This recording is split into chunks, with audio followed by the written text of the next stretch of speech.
All right, guys. So quick review for your quiz.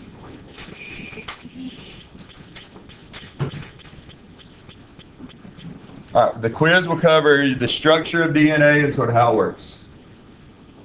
So one thing you ought to know is what DNA is made out of. Remember that DNA is a nucleic acid. Nucleic acids are polymers. They're big molecules. They're made of lots of repeating pieces. So what are those repeating pieces that make up a polymer called? Monomers. And in particular, in DNA, the monomers are called nucleotides.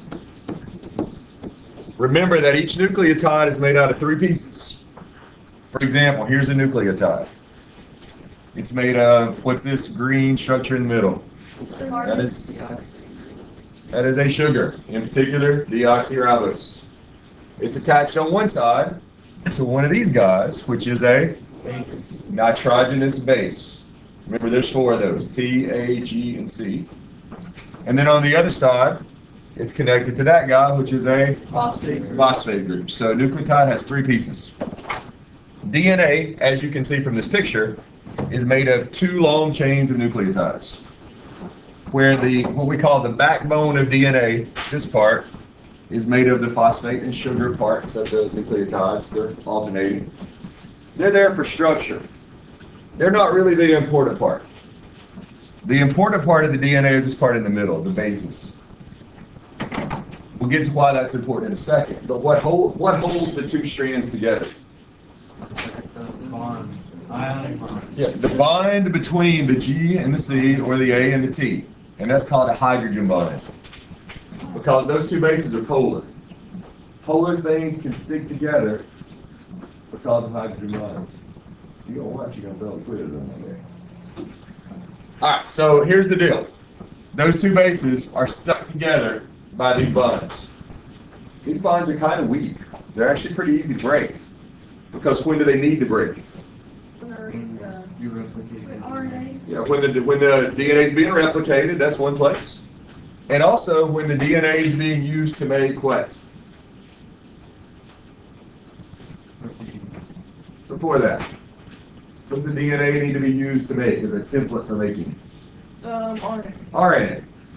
So during transcription, that's transcription. Also during replication, the DNA has to separate.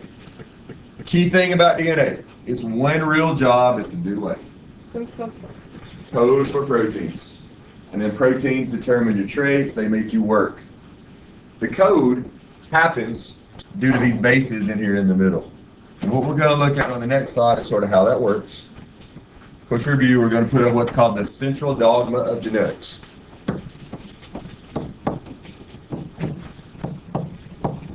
Hey Josh, just join us please. Central dogma of genetics. And remember, it's like a little flow chart. When we're talking about DNA, we have to start, or when we're talking about genetics rather, we have to start with DNA. DNA is the code for proteins. But one thing that makes it a little difficult is it's all stuck where?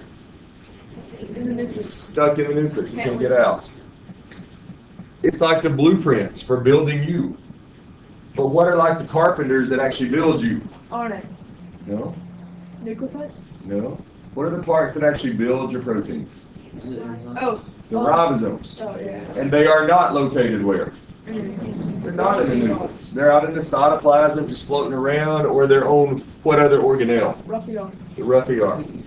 So the directions are in one place, and the carpenters are in another. So there has to be a go-between, a messenger between the DNA in the nucleus and the ribosomes out in the cytoplasm. And what's that messenger? mRNA. Yeah, mRNA. So what happens first is the DNA is used as a template, a guide for making a more portable version of those directions. That's mRNA. And the word for the process that takes the DNA and uses it to make mRNA, that word is what? Transcription. Transcription has to occur in the nucleus because that's where what is? For the DNA. Also remember, in terms of how transcription works, and we'll look at this in a picture in a minute, that how many strands of the DNA are actually used to make RNA? Just one.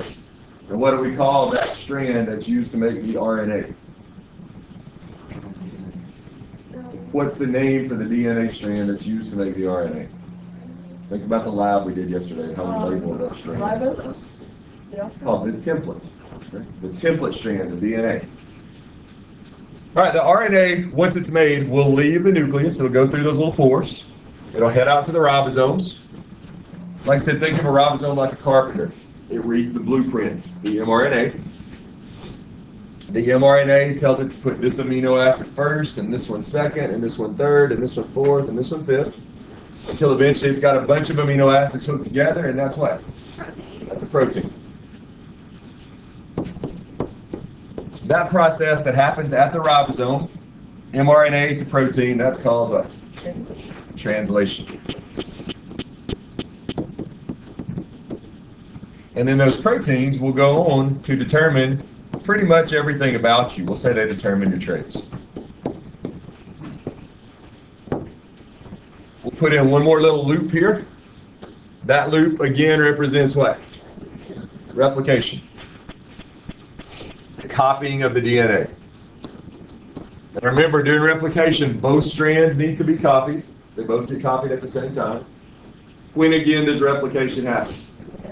The S phase of interphase, which is just before the cell does what? Copies. Mitosis, meiosis, those kinds of things. All right, so let's look at the handout that you got at the beginning of class.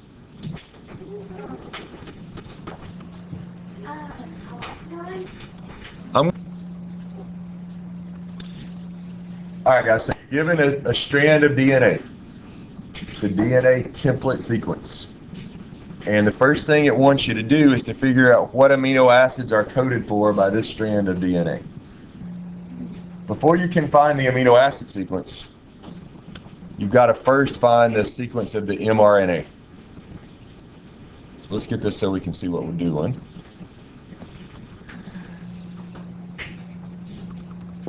Remember that the only strand of DNA that's used to make RNA is the template sequence, which is the one we're looking at here. So the first thing we've got to do is to figure out what mRNA would be made from this piece of DNA. Our first three bases are T, A, T. What goes with T in RNA? A. So our mRNA, let's see if my marker's going to work here. Our mRNA sequence would be A, and then A in DNA, what goes with that in RNA? U, and then A. And then we've got, in our DNA, we've got G, C, C. So in our RNA, we would have C, G, and G.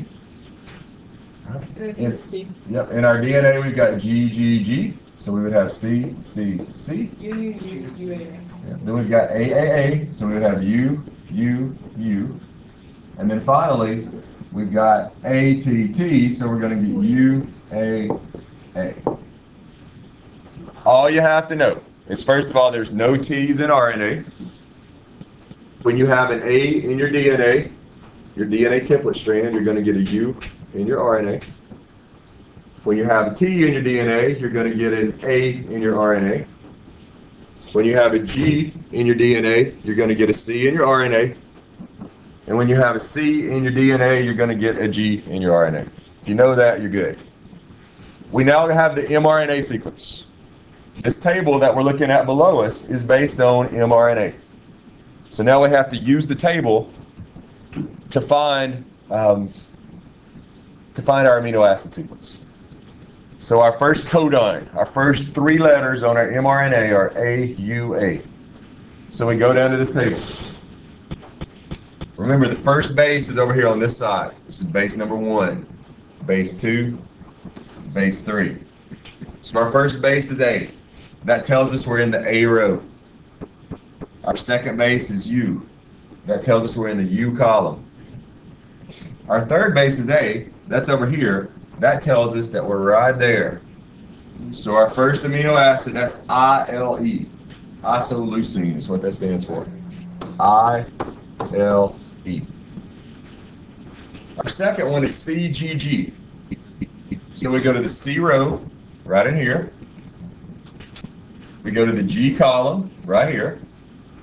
And then the third base is this G, so that puts us right there. Our second base rather, is arginine, A-R-G. And I want to connect those up by a dash. What does that dash represent? What's the bond that holds one amino acid to the other one? What kind of bond? Hydrogen bond. No, it's a covalent. No, it's a kind of covalent bond, but it's called a peptide bond. Peptide bond holds proteins together. Our third codon is CCC. So we're going to go to the C row. We're going to go to the C column, and this C right here tells us that we need to be right there. Proline, P-R-O. Our fourth one is U. So we go to the U row. We go to the U column. And the third base right here puts us right there to phenylalanine, P-H-E. And then our last one is UAA. U row, A column, and then this A tells us that we ought to be right there. And that means stop. You don't need to write down stop, just stop. And when you stop, now you have a chain of amino acids, which can become a protein. So that's our protein sequence, our amino acid sequence. So your answer on this first question, if you look at the sheet, what's which one? D. That's your amino acid sequence. The answer is D. Question 2 on your sheet said the first codon to be decoded is. You got to know what a codon is. First of all, a codon is a sequence of how many bases? 3. DNA works in 3s. RNA works in 3s. Codons are found on which sequence, though? The word codon really only applies to which sequence? First 3 on what? RNA, mRNA. Codons are on mRNA. So this is our first codon. AUA. So your answer on question 2 on your worksheet was B. Codons are on mRNA. It's the groups of 3 on your mRNA. Each codon codes for one what? One amino acid. And a bunch of codons code for a what? Protein. A protein, which determine a trait. Exactly. All right, number 3. Question 3 on your sheet said which of the following is coded for by the DNA sequence ATT? So if we had a piece of DNA that was ATT, we want to know what amino acid that codes for. Well, the DNA sequence we can't use with this table. We first have to figure out what that goes with this. If this was a DNA, to use this table, we've got to know what? The mRNA. So the DNA is ATT. The mRNA is going to be what? UAA. That's our mRNA. So now we're going to use the mRNA with this table. We're going to go to the U row in our table, the A column, and we're going to go right here. That's stop, right? So the answer to number 3 on your sheet is D. UAA means to stop protein production. That sounds bad. D. Stop protein production. Number 3. Slow down, guys. Children have the question. Go ahead.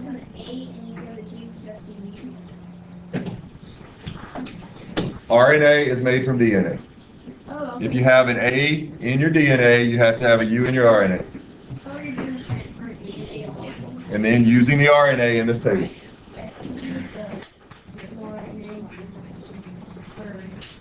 If you have an A in your DNA, not going back to 2 right now. If you have an A in your DNA, you got to have a U in your RNA. T in your DNA, A in your RNA. Zach, pay attention. T in your DNA, A in your RNA. That's transcription. We transcribed the DNA into RNA.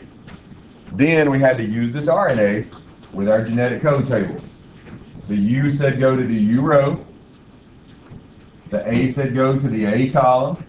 And then the third base over here said go to right there. Stop. So your answer on number 3, stop protein production, which was D. Now, question 4 on your sheet says all of the following mRNA sequences code for arginine, ARG, except. So what we want to do is we want to find arginine in this table, ARG. If you find ARG in this table, all those are ARG, right? Which means ARG, the codes for ARG could be C row, G column, so it could be C, G, U, C, G, C, C, G, A, or C, G, G. That's supposed to be a C right there. Any of those could code for arginine. Anything in the C row and the G column. So it could be CG, U, CGC, CGA, CGG. So your answer on number 4. Could be A and B. All right. Now let's look for a second. AGC. We missed a couple down here at the bottom. A row, G column. AGC does not code for arginine, right? It codes for serine. But if we look at the other choice, AGA. A row, G column. There's another set of codes for arginine, right? AGA works. So the one that doesn't work is A. AGC. That doesn't code for arginine. The rest do. Now let's go back. Let's go back to this sequence that we started with, right up here. Questions 5, 6, and 7 are about that sequence. The first question, number 5, what mRNA sequence would be created from this DNA sequence? Well, that's our answer to number 5 right there. Yep. We already got 5. But number 6 says, what would the sequence of anticodons, tRNA, for the sequence be? Remember what anticodons are, what tRNA is. I told you to think of the T in tRNA like what? It stands for transfer. I told you to think of it like a taxi. Because the job of tRNA is to deliver what? What's the... Deliver message from the lead. No. What does tRNA have to deliver? Amino acids. It has to put them in the right spot. And it knows to put them in the right spot by these codes on the mRNA, right? The codes on the mRNA, the 3 base codes on mRNA are called what? Codons and On mRNA, they're called codons. and then it's like anticodons. Yep. The tRNA puts the amino acid in the right place because it has a code as well. And its code has to match the mRNA code. The codes on the tRNAs are called what? Anticodons. So if your first mRNA codon is AUA, let's write our tRNA right here. What's the first tRNA anticodon have to be? What goes with A in RNA? U. U. What goes with U in RNA? A. U. Okay? Remember, anticodons are 3 base codes found on a tRNA. They have to match the mRNA. Remember doing that in the lab yesterday. All right, the next codon on our mRNA was CGG, which meant on the tRNA we had to have G what? G what? CC. Our next codon on our mRNA was CCC.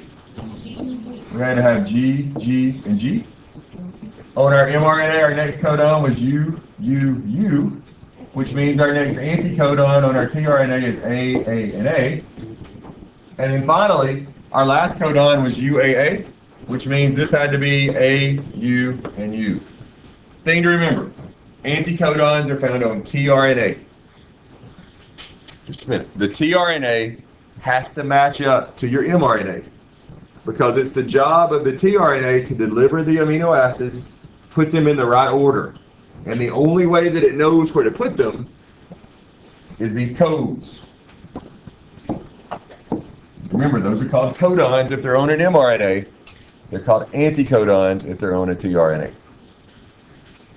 All right, that's number 6. So your answer to number 6 is all the stuff written there in green. Your answer to number 7. What is the sequence of the complementary DNA strand? DNA is two-stranded, right? I only gave you the sequence for one piece of DNA. And that piece I called what piece? What's the piece of DNA that's used to make the mRNA called? The template. So that's the template sequence. But there's another piece of DNA that has to match up to that, right? So if the first strand of DNA is TAT, GCC, GGG, and so on, the other strand of DNA just has to match it. So let's erase a little bit here.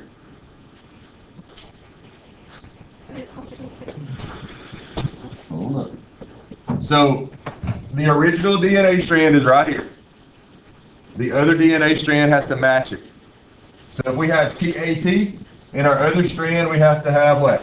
ATA. They have to match. If we have GCC, then we have to have in the other strand what? CGG. So, like, are you on an mRNA right now? No, I'm answering question number 7. The other sequence of DNA. There's 2 strands of DNA. Here's the first one. I'm writing the second. I don't know what you do. I don't get the mRNA. Okay, we have to come back to that in a minute. All right, we got GGG. Then we have to have CCC. We've got AAA. So then we have to have TTT. Finally, we have ATT. So we have to have TAA. There's 2 strands of DNA. I only gave you one of them. The 2 strands of DNA have to match. If there's a T in one spot on the first one, there has to be an A in the other spot on the second one. It's all you have to know to do this, guys. A goes with T, G goes with C. Final couple of questions on your worksheet. Where does transcription take place? Just want to know the location. It happens in the nucleus. Because transcription is when DNA is used as a template for making mRNA.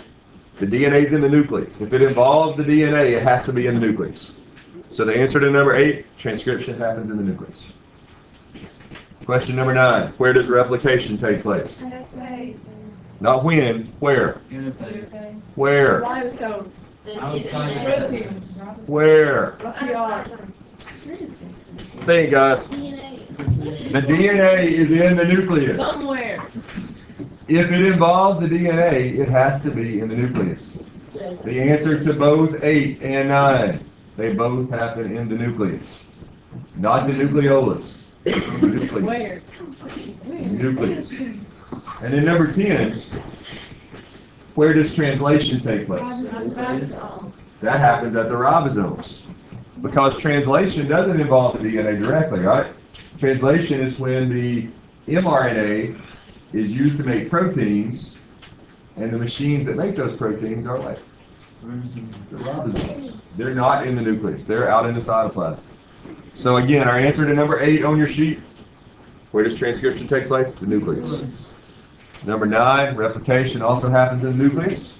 And finally, number 10, translation, it happens at the ribosomes, which are either floating in the cytoplasm or they're on the rough ER.